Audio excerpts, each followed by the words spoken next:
Msanii wa muziki wa kizazi kipya nchini Tanzania, Fobi, hivi karibuni moja kati ya kitu pia ambacho alikiandika kupitia kwenye mitandao yake ya kijamii hususan kwenye upande wa Instagram, alieleza kuhusiana na namna ambavyo hapendezwi na chati mbalimbali pia ambazo zimekuwa zikiandaliwa na radio pamoja na TV nchini Tanzania kwa zile ambazo zimekuwa zikihusisha nyimbo za wasanii wa muziki wa kizazi kipya na bongo flavor kiujumla. Kwa kile ambacho alikuwa anadai kwamba kila siku wasanii ambao wamekuepo kwenye chati hizo ni wale wale, kitu ambacho anadai kwamba kinasababisha kutokuendelea kwa muziki wa kizazi kipya licha ya uwepo wa baadhi ya wasanii wa kizazi kipya ambao ni chipukizi na wamekuwa wakifanya vizuri na walikuwa na stahili pia kuwepo kwenye chati mbalimbali ambazo zimekuwa zikiandaliwa na radio pamoja na TV.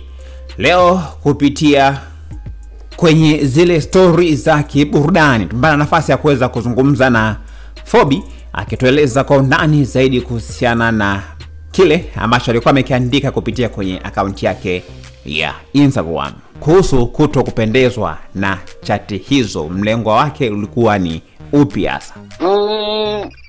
Nafikiri wapo watu wengi walinifuata DM, wao watangazaji wengi, mwanangu umeongea, mwanangu hiyo point sana hiyo, lakini ilikuwa kimya, mwanangu si nimeelewa. Kwa hiyo namshukuru Mungu, waga naongea vitu ama na tweet vitu ambavyo vipo na watu ngumu kuvigundua, lakini mimi huwa naweka engo yake na inakaa sawa.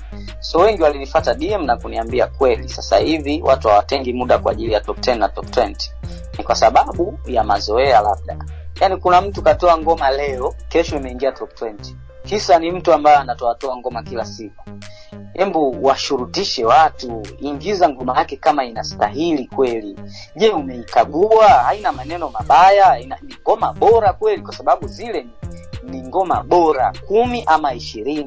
Sasa je, ngoma bora zinakuaga na matusi ama zinakuwa na lugha mbaya ama idea yake ni kweli ni ya kuingia kwenye top 10? Unaelewa? Kwa hiyo yani kuna vitu vingi zamani ilikuwa ukisikia mzee top 10, top 20 mpaka unasema dua kweli hii ni top 20 imeshiba kila ngoma kali.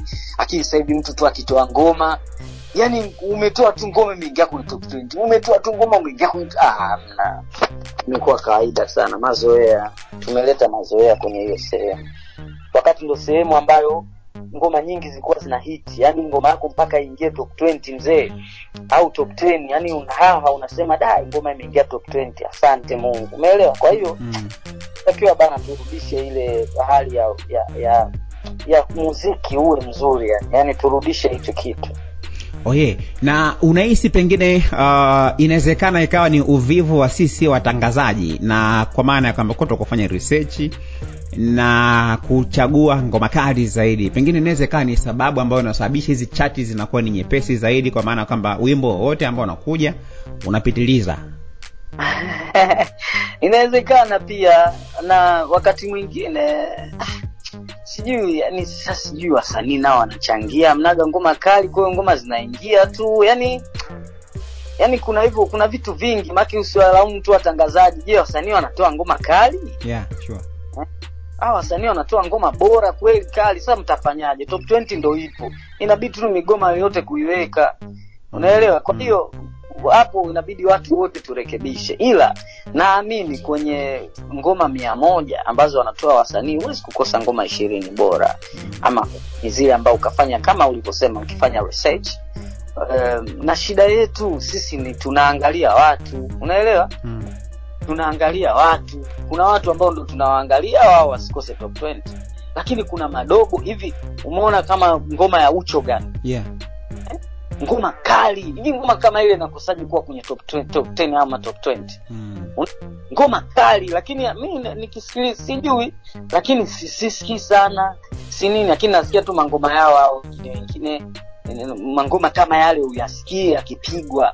Sasa sijui kuna shida gani maskini ya Mungu kwenye game yetu. Yani sijui kuna inabidi kifanyike kitu gani? Kwa sababu bro, ni msanii na presenter ama msanii na media ni vitu ambavyo vinategemeana. Na nafikiri siku hizi zimepungua zile show ambazo zinaandaliwa na media. Kwa ndo maana wakati mwingine unaweza kukuta kuna hiyo gap ambayo ipo kati ya wasanii na hao na hao mapresenter, sababu kukiwa na zile show za radio, kwamba radio hii na show watakuwa wanapiga ngoma za wasanii mbalimbali, umeelewa? Kwa hiyo sijui tunakoelekea wapi, mimi sifahamu. Yeah. Lakini unaonaje sasa mwenendo wa game kwa ujumla kwa sasa hivi, tukijumuisha hivyo vyote ambavyo vimetokea, tukizungumzia kuhusiana na chat na vitu vingine pia, unaona madhaifu yako sehemu gani zaidi na tufanye nini hasa ili tusidondoke? Umezungumza vitu kadhaa hapa, umezungumza kuhusiana na kupungua kwa hizi shows ambazo huwa zinaandaliwa na media ambayo pia create gaps, lakini pia umezungumza kuhusiana pia na hata hizo chache. So inawezekana kuna madhaifu mengine tena ambayo yapo. Unadhani way forward ni nini?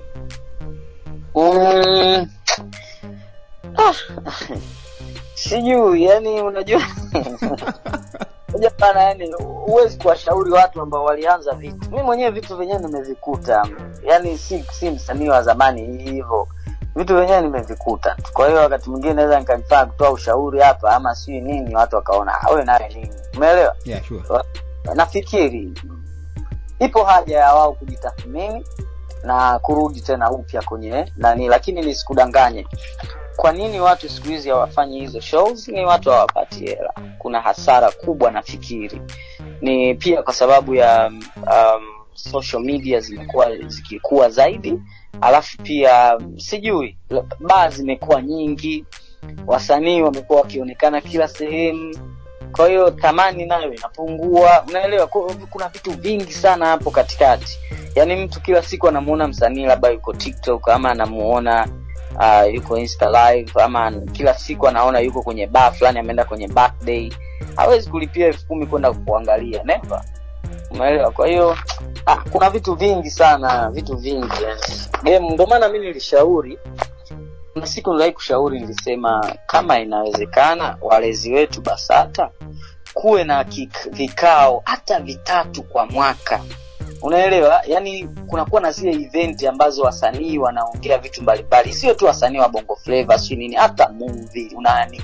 Yani kuwe na hiyo siku, kuwe na hizo siku kwa mwaka mara 3 ama mara 2, watu watoa idea zao, watu wa media na wasanii, watu watoa idea zao, jamani tufanyaje game yetu tuipeleke, okay, si kama BASATA wasimamizi tufanyaje bana, tuende kwa njia hii, tufanye hivi, unaelewa? Kwa hiyo ndio vitu ambavyo vinatakiwa vifanyike, lakini hivi kila mtu anafanya jambo lake, hamna.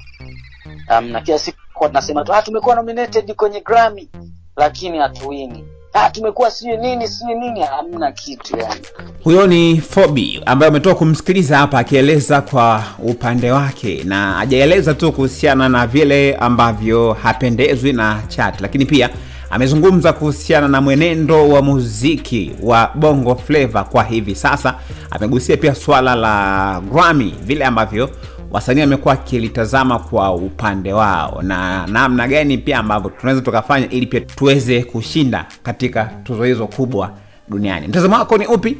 Usisahau kudondosha comment yako hapa, lakini pia kusubscribe account yetu ya YouTube ambayo inasomeka Dodoma TV, ili pia uwe wa kwanza kupata notification ya kila story mpya ambayo inawekwa hapo. Peace. Inawekwa hapo.